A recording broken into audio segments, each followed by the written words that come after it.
눈길. 내일 아침 올라가야겠어요. 점심을 먹고 난 나는 마침내 별로 왔던 소리를 내뱉어 버렸다. 노인과 아내가 동시에 밥숟가락을 멈추며 내 얼굴을 건너다 본다. 내일 아침에 올라가다니. 이번에도 또 그렇게 쉽게? 노인은 결국 숟가락을 상위로 내려놓으며 믿어지지 않는다는 듯이 되묻고 있었다. 나는 이제 내친 걸음이었다. 어차피 일이 그렇게 될 바엔 말 나온 김에 매듭을 분명히 지어두지 않으면 안 되었다. 예, 내일 아침에 올라가야겠어요. 방학 맞은 학생 팔자도 아닌데 남들 열심히 일할 때 저만 이렇게 한가할 수 있나요? 급하게 처리해야 할 일도 좀 있고요.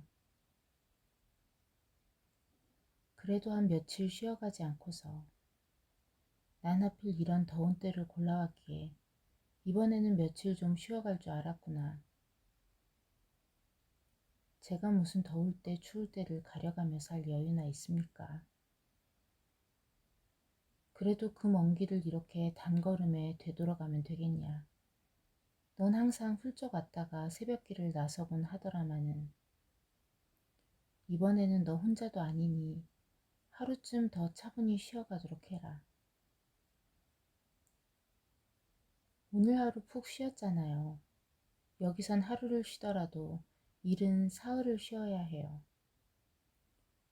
교통편이 훨씬 나아졌다곤 하지만 여기선 아직도 서울이 천리길이라 오는데 하루, 가는데 하루가 걸리니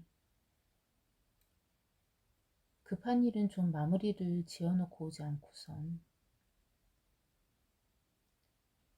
노인 대신 이번에는 아내 쪽에서 나를 원망스럽게 건너다 보았다.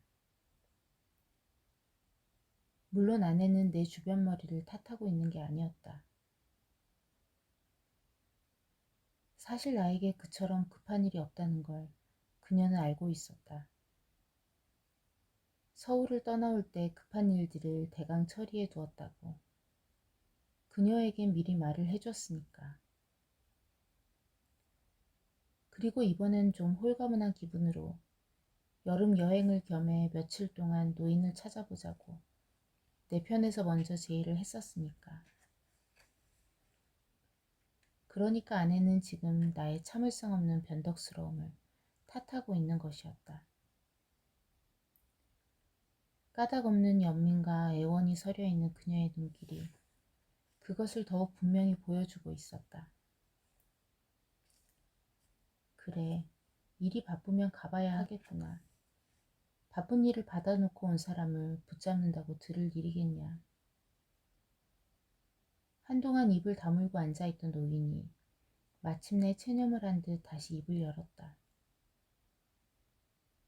항상 네가 그렇게 바쁜 사람인 줄 안다마는 어미 보러 이렇게 먼 길을 찾아와도 편한 잠자리 하나 마련해주지 못하는 내 맘이 마냥 아쉬워 그랬던 것 같구나. 노인은 말을 끝내고 무심한 표정으로 장주 끝에 풍년초를 꾹꾹 눌러 담았다. 너무도 간단한 체념이었다. 담배통에 풍년초를 눌러 담고 있는 그 노인의 얼굴에는 어떤 원망스러움도 찾아볼 수가 없었다. 당신 곁을 서둘러 떠나고 싶어하는 무정한 아들에 대한 아쉬움 같은 것도 엿볼 수가 없었다. 성냥불도 붙이려 하지 않고 묵묵히 담배만 꾹꾹 눌러 채우고 앉아있는 노인의 눈길은 차라리 무표정에 가까웠다. 나는 노인의 그런 체념에 오히려 불쑥 짜증이 치솟았다. 나는 자리에서 일어났다. 마치 노인의 무표정에 떠밀려 나게라도 한 듯 방문을 나왔다. 마당가에는 작은 치자나무 한 그루가 한낮의 뜨거운 땡볕을 견디고 서 있었다.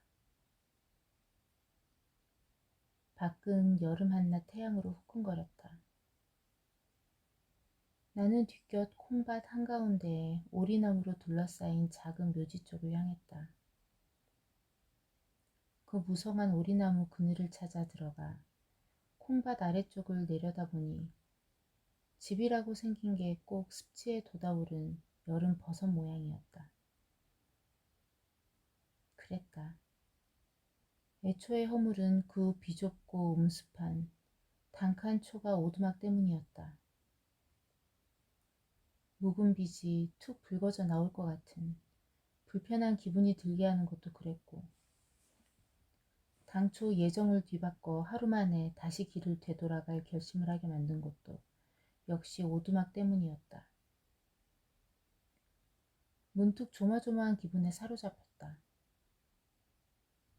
금세 어디서 해묵은 빗문서라도 불쑥 붉어져 나올 것 같았다. 하지만 내게 빚은 없었다. 노인에 대해선 처음부터 빚이 있을 수 없는 떳떳한 처지였다. 내 나이 70이 다 됐는데 이제 또 남은 세월이 있으면 얼마나 길 것이냐. 이가 완전히 사가 없어져서 음식 먹는 것조차 몹시 힘들어하는 노인을 보고 언젠가 내가 지나가는 말처럼 권해본 일이 있었다. 틀니라도 끼우는 게 어떻겠냐는 나의 제안에 애초부터 내가 틀니를 마련해 줄 마음이 없어 보여 그랬던지 노인은 그 자리에서 바로 사양해 버리는 것이었다. 이럭저럭 지내다가 이대로 가면 그만일 육신. 대충 먹고 지내면 되지 늙음하게 무슨. 언젠가 한 번은 치질이 몹시 심해져서 배변을 힘들어 하시는 걸 보고 수술 같은 걸 권해본 일도 있었다. 노인은 그때도 역시 비슷한 대답이었다. 나이를 먹어도 아녀자는 아녀자다. 어떻게 남의 눈에 구순대를 내보이겠더냐. 그냥저냥 참다 갈란다. 남은 세상이 얼마 길지 못하리라는 체념 때문에도 그랬겠지만 그보다 노인은 아들에겐 아무것도 요구하거나 돌려받을 것이 없는 당신의 처지를 충분히 알고 있었기 때문이었다.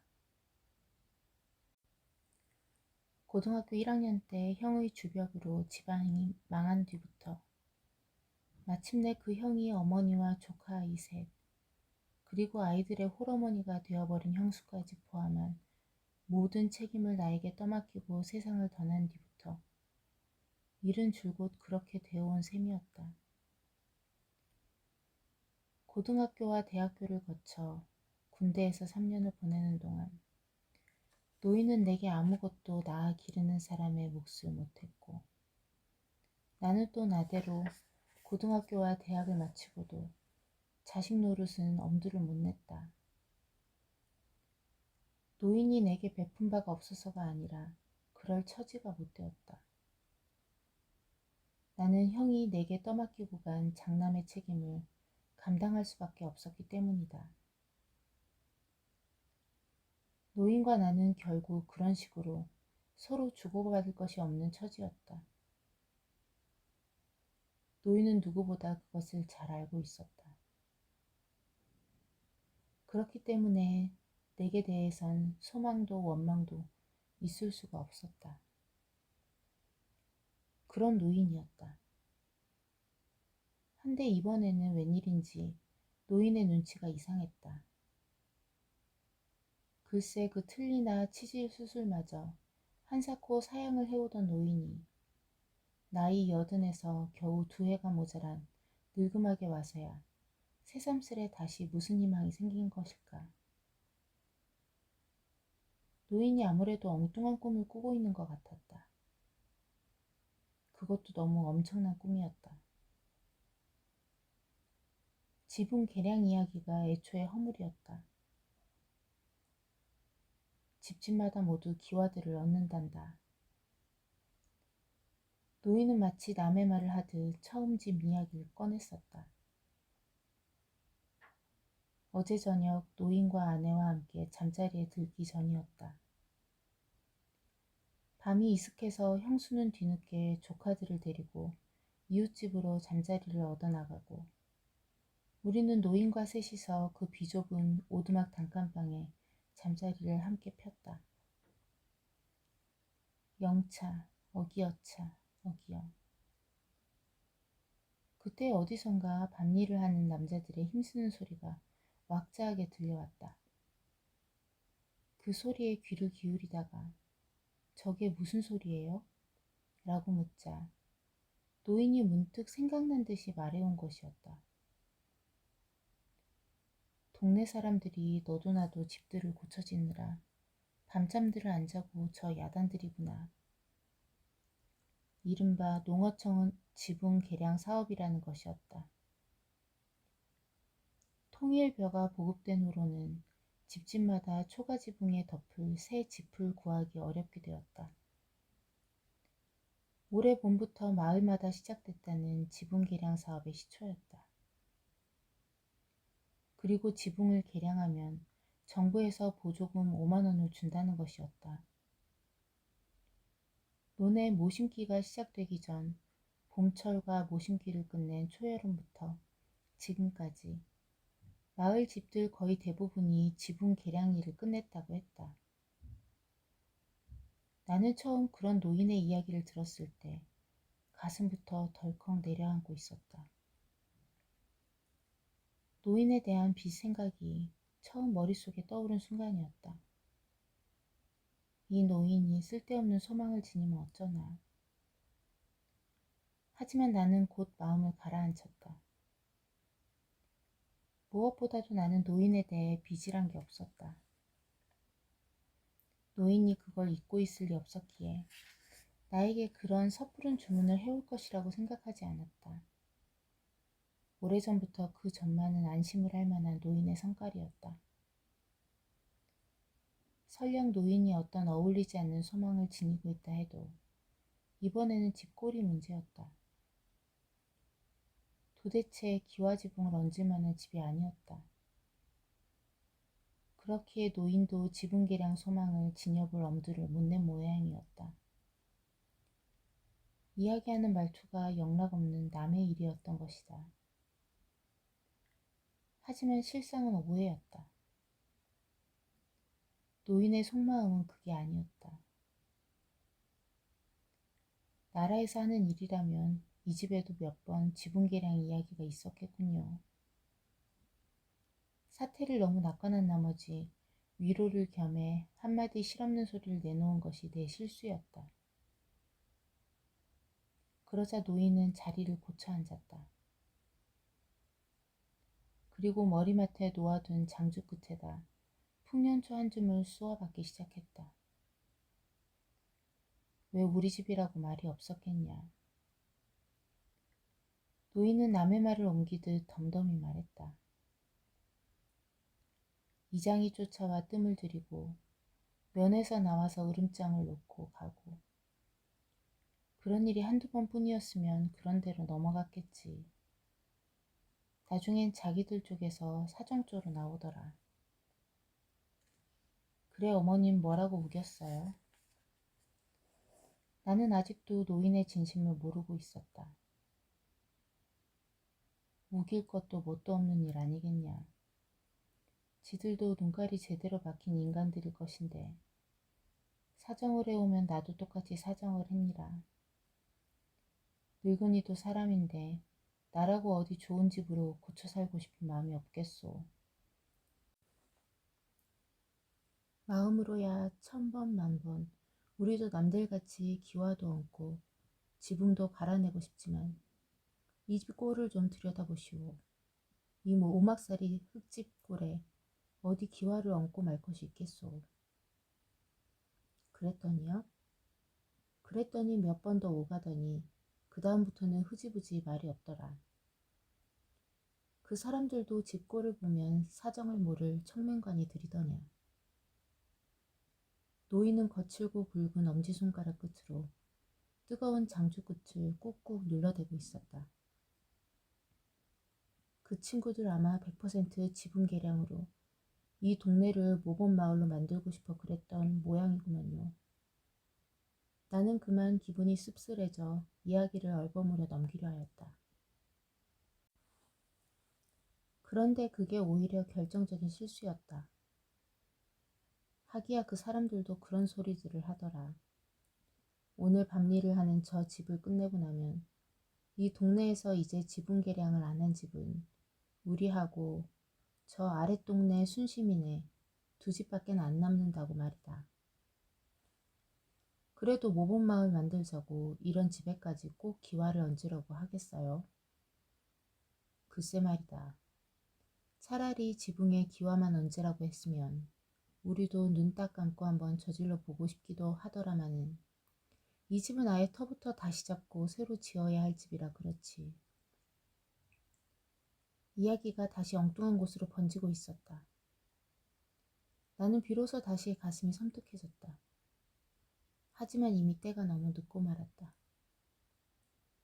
하기야 말이 쉬워 지분 계량이라지만 아예 옛집을 허물고 새로 짓는 집도 여러 집 된단다. 한번 이야기를 꺼낸 노인이 거기서부터는 새삼 그동안의 마을 사정을 소상하게 털어놓기 시작했다. 그 지분 계량 사업이라는 것은 알고 보니 사실 융통성이 꽤나 많은 일이었다. 원칙은 그저 초가 지붕을 벗기고 기와나 함석 등을 얻는 것이었지만 기와의 무거운 무게를 견뎌내기 위해선 기둥을 몇 개쯤 성한 것으로 갈아 넣어야 할 집들도 꽤 많았다. 그걸 구실로 대부분의 사람들은 집들을 기초부터 고쳐 지어버렸다. 노인에게도 물론 그런 권유가 여러 번 들어왔다고 한다. 기둥이 너무 허술해서 기와를 못 얻는다는 건 구실일 뿐이었다. 허술한 기둥을 구실로 끝끝내 기와 얹기를 미뤄온 집이 세 가구 있었는데 이날 밤에 또 한 집이 마침내 밤일을 벌이고 있다는 것이었다. 노인도 한동안 그저 꺼져가는 장죽불에만 신경을 쏟고 있는 기색이었다. 하더니 이윽고는 더 이상 소망을 숨기기 어려운 듯 가는 한숨을 삼켰다. 그러고는 무심결인 듯 덧붙여왔다. 이참에 웬만하면 우리도 여기다 방 한 칸쯤이나 더 늘려내고 기붕도 기와도 얹어버리고 싶긴 하더라만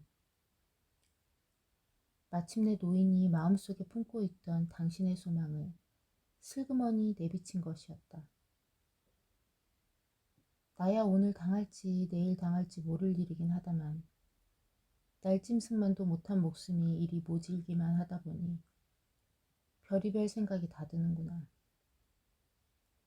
옥괴 하나도 간수할 곳이 없어 이리 밀치고 저리 밀치다 보면 어떤 땐 그저 일을 저질러버리고 싶은 생각이 꿀떡 같아지기도 하고